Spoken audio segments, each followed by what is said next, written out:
ja Põltsamaal oli üks ilus konverents ja siis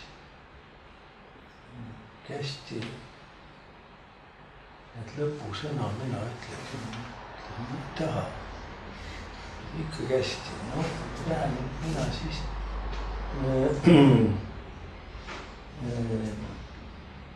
pukki või pulti ja vaatan, et Eesti Raadio kirjandussaadete toimetaja Mari Tarand,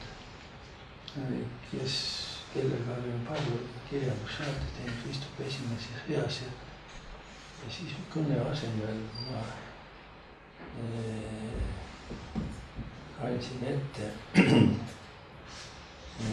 laulu Lugev naine, millel oli alapealkiri Raamatu aasta rõõmulaul. Ja siis, kui ma olin ära ette kandnud rahvased lugenud, siis tuli üks noor mees, kes oli Nõo kiriku organistuses. Ma olen seda viisi palju mänginud.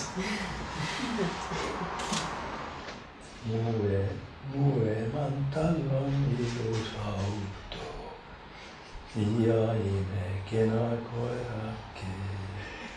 Mu emal tal on ilus auto, ent ilusam veel armuke. See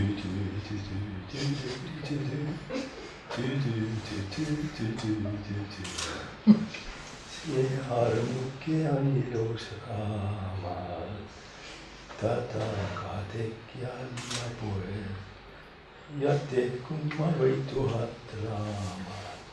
Ta muudkui loeb ja loeb ja loeb.